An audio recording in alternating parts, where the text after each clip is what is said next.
56,000 বর্গ মাইলের প্রতি ইঞ্চিতে যারা একামতে দিন প্রতিষ্ঠা করতে চায়, এদেশে আল্লাহর জমিনে আল্লাহর আইন প্রতিষ্ঠার জন্য যারা কাজ করে, আমি প্রত্যেকের জন্য ভোট চাবো, নাম ধরে যাব, বাধা দিতে আসেন তো দেখে আসেন।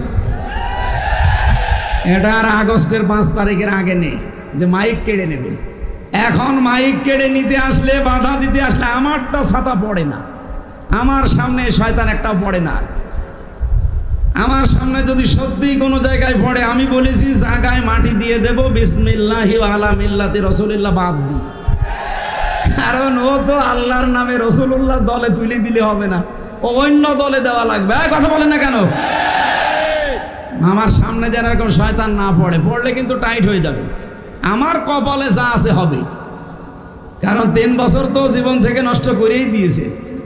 এই জন্য আমারও ভয় কেটে গেছে, আর আমার সামনে পড়েও না। শয়তানরা পড়ে সব নরম হুজুরের সামনে।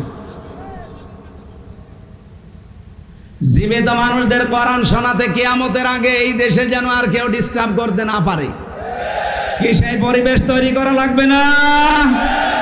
আপনি কি রাগ করলেন? এটা যদি কারো কাছে রাজনীতি মনে হয়, হ্যাঁ এটাই রাজনীতি। কারণ আমি বুঝে শুনে রাজনীতি করেছি। মাইয়াশফা শাফাআতান হাসানাতান ইয়াকুল্লাহু নাসিবুম মিনহা। সূরা নিসা 5 নম্বর পারা 10 নম্বর পৃষ্ঠা 12 নম্বর লাইনের 85 নম্বর আয়াত। কোন মানুষ যদি ভালো কাজে সুপারিশ করে, ও কাজ করে যা পাবে, শুধু সুপারিশ করে আপনি তাই পাবেন। সামনে নির্বাচন আসতেছে, 300 জন এমপি দাঁড়াবে বাংলাদেশে। কথা বলেন না কেন? এর ভেতরে 151 জন মানুষ যদি অ্যাডভোকেট মুয়াজ্জেম হোসাইন হেলাল সাহেবের মতো মানুষ আমরা কোরআন বুকে নিয়ে যারা সংসদে প্রবেশ করবে, এই কথা বলেন। হ্যাঁ, উনি যদি কোরআন বুকে নিতে না চায় তাহলে ওনাকে ভোট দেওয়ার দরকার নেই।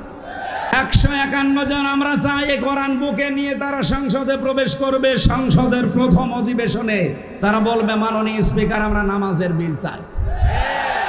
এটা বলবে না? বলতে বাধ্য, কারণ আল্লাহর নির্দেশ সূরা হজের 41 নম্বর আয়াত, আল্লাযীনা ইম্মাক্কান্নাহুম ফিল আরদি আকামুস সালাহ।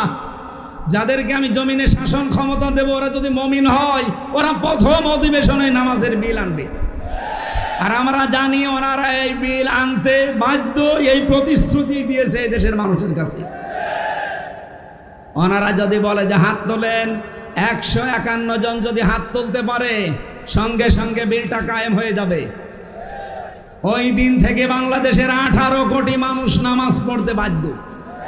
তখন আর আমির হামজার ওয়াজ করা লাগবে, ভাই সলিমউদ্দিন নামাজ পড়ো, বলেন।